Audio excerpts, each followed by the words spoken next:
ம்?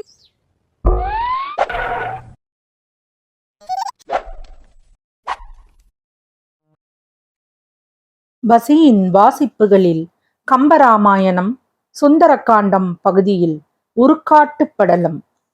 வானுயர்ந்த மரத்தின் மேல் அமர்ந்திருந்த அனுமன், இதுவே நாம் பிராட்டியாரை காண்பதற்கு ஏற்ற சமயம். ஆனால் அவரை காவல் புரியும் கொடிய அரக்கியர்களே தூங்கவில்லை. நான் அவர்கள் தூங்க வேண்டும் என்று எண்ணினாலும் தூங்க மாட்டார்கள் என்று எண்ணினான். சிறிது நேரம் அப்படி எண்ணியவன் கடைசியில் ஒரு முடிவுக்கு வந்தான். அரக்கியர்கள் உறங்குவதற்காக ஒரு மாய வித்தையை செய்தான்.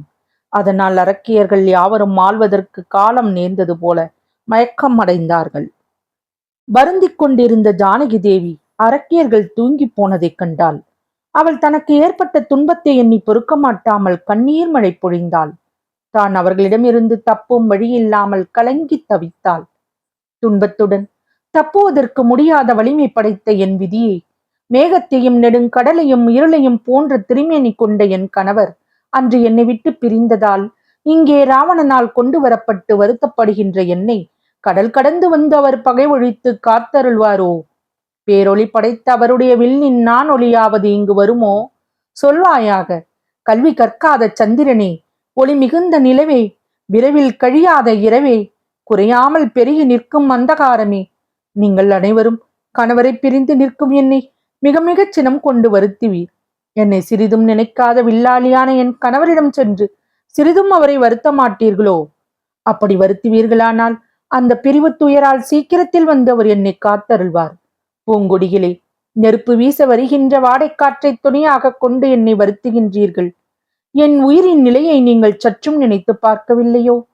என் கணவருடன் காட்டில் பலகாலம் சேர்ந்து வாழ்கின்ற நீங்கள் சென்று அவருக்கு என் குறையை சொல்ல மாட்டீர்களோ? எனது தோழியர்களான நீங்கள் எனக்கு செய்யும் கைமாறு இதுவே. ஒரு நாளும் வலிமை குறையாத மகாவீரரே, நாராயணமூர்த்தியே, தனி நாயகரே, என் கணவர் வந்து என்னை கட்டாயம் மீட்டுச் செல்லுவார் என்ற ஒரு நம்பிக்கையுடனே இன்னமும் நான் உயிருடன் வாழ்ந்து வருகின்றேன். இல்லை என்றால் உயிரை விடுதல் எனக்கு அரிய செயலோ? ஐயனே, மணாளரே, காட்டிற்கு புறப்பட்ட போது என்னை நோக்கினீர். மரங்கள் உள்ள காட்டுக்கு என்னுடன் வர விரும்பும் எண்ணத்தை விட்டுவிடு. சில நாட்களுக்கு காட்டில் இருந்து திரும்பி இங்கு வந்து சேருவேன். அதுவரை இந்த பட்டணத்தில் இனிமையாக தங்கிரு என்று சொன்னீர். அவ்வாறு அப்போது என்னிடம் இனிய கருணையுடன் கூறிய நீர், இப்போது கொடிய அரக்கனால் கொண்டு வரப்பட்டு இங்கே சிறையில் வருந்தும் என்னை வந்து காத்தருளாமல் இருப்பது உமக்கு தகுதியோ? மணாளரை பிரியும் முன் விரும்பி காக்கப்பட்ட என் அறிவே, என் உயிரே, அவரை நான் பிரிந்த பின்னும் பல நாட்களாக வெட்கமில்லாமல் என்னை விட்டு நீங்காமல் என்னுடனே பாவம் நீங்களும் உழல்கின்றீர்கள். என் தலைவரை நான் காணும் வரைக்கும் என்னை விட்டு விலக மாட்டீர்கள் போலோ? என்னுடனே வருகின்ற பழியை நீங்களும் அடைவீர்களோ? நீங்கள் எனக்கு நல்ல துணையாக இருந்தும் அப்பழி என்னை வந்து சேர்தல் உமக்கு தகுதி இல்லை. ஆகவே என்னை விட்டு நீங்கள் விலகிச் செல்வீர்களாக. தந்தை இறக்கும்படி வனம் புகுந்த கொடியவர் இங்கே வந்து என்னை காத்தருள்வார் என்று நினைத்து நான் மகிழ்ந்து வாழ்வது தகுதியோ என்று பலவாறு புலம்பி கூறினாள். பின்பு சீதை, என் உடலில் உயிர் இருக்கும் வரையில் எனக்கு துன்பம் உண்டாகி கொண்டு தான் இருக்கும். ஆகவே நான் இறப்பது தான் என் துன்பங்களை ஒழித்து எனக்கு நன்மை ஏற்படச் செய்யும் என்று எண்ணியவள், என் கணவர் வந்து என்னை காப்பார் என்று பெரிதும் நம்பியிருந்து இங்கு எனக்கு மற்றவர்களால் ஏற்படும் எல்லா துன்பங்களையும் பொறுத்திருந்தேன். என் உயிரையும் பாதுகாத்திருந்தேன். ஆனால் அரக்கர் வசிக்கும் இப்பெரிய நகரில் பல நாட்கள் சிறைப்பட்டிருக்கும் என்னை தூயவரான என் கணவர் ஏற்றுக்கொள்வாரோ? பிற ஆண்கள் என்னை விரும்புவதை அறிந்த பின்பும் இரவாமல் பிழைத்திருந்து அவர்கள் கூறும் கொடிய சொற்களையும் கேட்டுக்கொண்டு பல காலமாக வாழ்ந்தேன். இப்படி என்னை போன்ற கொடிய மங்கை வேறு எங்கு இருக்கின்றார்கள்? பழி சொற்களை சுமந்து கவலையற்று இருக்கின்ற எனது உயர்குடியின் தன்மையும் பெண்மையின் நாணமும் மிக நன்றாய் உள்ளது. முன்னாளில் வாழ்ந்த கற்புடைய பெண்களில் கணவரை பிரிந்து உயிருடன் வாழ்ந்தவர்கள் என் ஒருத்தியை தவிர வேறு யார் இருக்கின்றார்கள்? அருந்ததி, நலாயினி, சாவித்திரி போன்ற பெண்கள் குலத்தில் பிறந்த நானும் ஒரு பெண்தானோ? பிறர் வீட்டில் சேர்ந்த மனைவியை மீண்டும் கொண்டு வந்து வைத்துக் கொள்வது தகுதியில்லை என்று என் கணவர் நினைத்து என்னை மீட்டுச் செல்ல நினையாமல் கைவிட்டு போனார். அவர் பிறர் பழிப்புக்கு ஆளாக நான் தர்மத்தை நினைக்காத பிறர் வீட்டில் வாழ்ந்து கொண்டு வீணே காலம் கழித்து வேறு எந்த நன்மையை எதிர்பார்த்து கொண்டு உயிரை வைத்திருப்பேன்? எப்போது இந்த பெரும் பழிப்புக்கு ஆளாகிவிட்டேனோ அப்பொழுதே உயிர் விடாமல் இன்னும் நான் வாழ்ந்திருப்பது சொர்க்கத்தை பெறுவதற்கோ? என்னிடத்தில் மிக்க அன்புடையவர்களான எனது கணவரும் அவரது தம்பியும் கொடிய பழியை ஏற்றுக்கொண்டாலும் கொள்ளட்டும். நானோ ஜனக மகாராஜரின் குலத்தில் பிறந்து வளர்ந்துள்ளேன். இப்படிப்பட்டவளான நான் பிறர் வீட்டில் வாழ்ந்து வருகின்றாள் என்ற பழியை போக்கிக் கொள்ள எனக்கு உதவி செய்பவர்கள் என்னையன்றி வேறு யார் இருக்கிறார்கள்?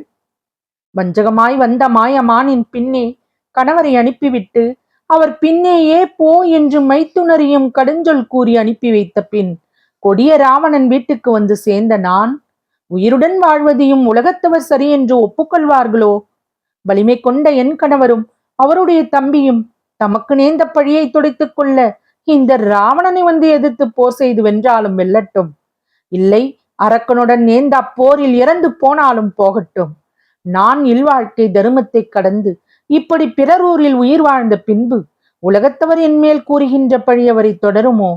மயிர் நீப்பின் உயிர் வாழா கவரிமானை போன்று மானம் நீங்கிய பின் வாழாத கற்புடைய பெண்கள் முன்னே அறிவில்லாத நான் சீதை கணவரை பிரிந்து அரக்கர் ஊரில் பல நாள் வாழ்ந்திருந்தவள் என்று பழித்து கூறும்படி உயிர் சுமந்து வாழ்வேனோ?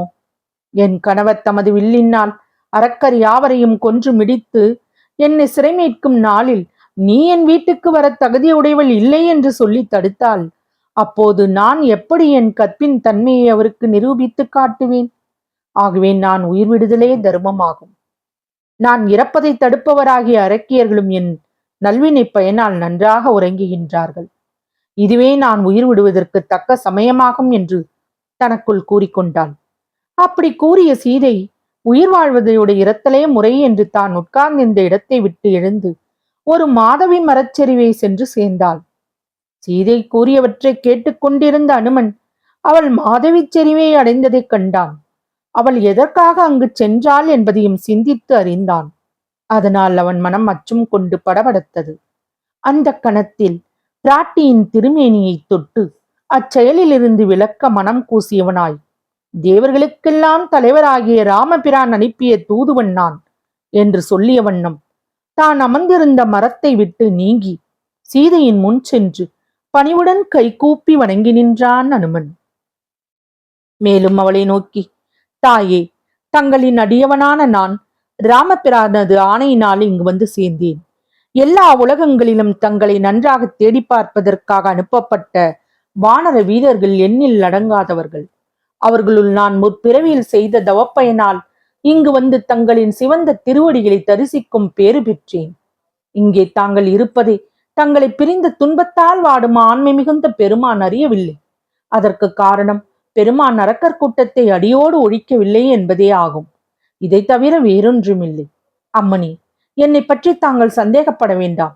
தங்களின் சந்தேகத்தை போக்குவதற்காக அண்ணல் கொடுத்த அடையாளப் பொருள் என்னிடம் இருக்கின்றது. பெருமான் உண்மை விளங்கும்படி சொல்லி அனுப்பிய அடையாள வார்த்தைகளும் வேறு இருக்கின்றன. அவற்றையெல்லாம் கொண்டு உள்ளங்கை நெல்லிப்பொனி போல என்னை பற்றிய சந்தேகம் இல்லாமல் அறிந்து கொள்வீராக.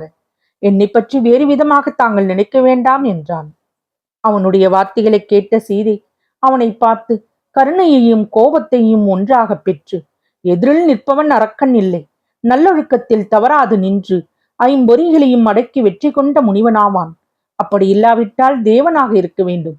ஏனென்றால் இவன் நல்லறிவு புலப்படுத்துகின்ற சொற்களை உடையவனாகவும் தூயவனாகவும் குற்றமற்றவனாகவும் காணப்படுகின்றான்.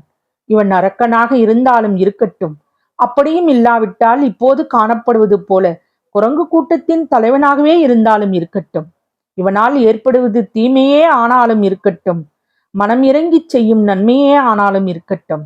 இங்கு வந்து என் கணவரின் திருப்பெயரை சொல்லி என் அறிவை உருகச் செய்து என் உயிர் போகா வண்ணம் காப்பாற்றி தந்தான்.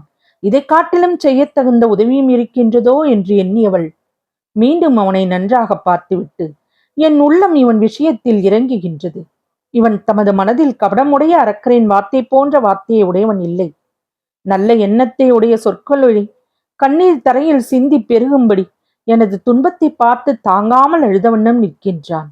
ஆகவே இவன் யார் என்று நான் கேட்பதற்கு தகுந்தவனே என்று நினைத்தாள். உடனே அவனை பார்த்து, வீரனே, நீ யார் என்று கேட்டாள் சீதை. தொடரும். பசியின் வாசிப்புகள் பிடித்திருக்கும் என்று நம்புகிறேன். எனக்கு சப்ஸ்கிரைப் செய்து லைக் செய்து ஷேர் செய்யவும்.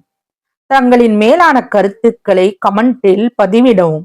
அதுவே எனக்கு உற்சாகமூட்டும். நன்றி.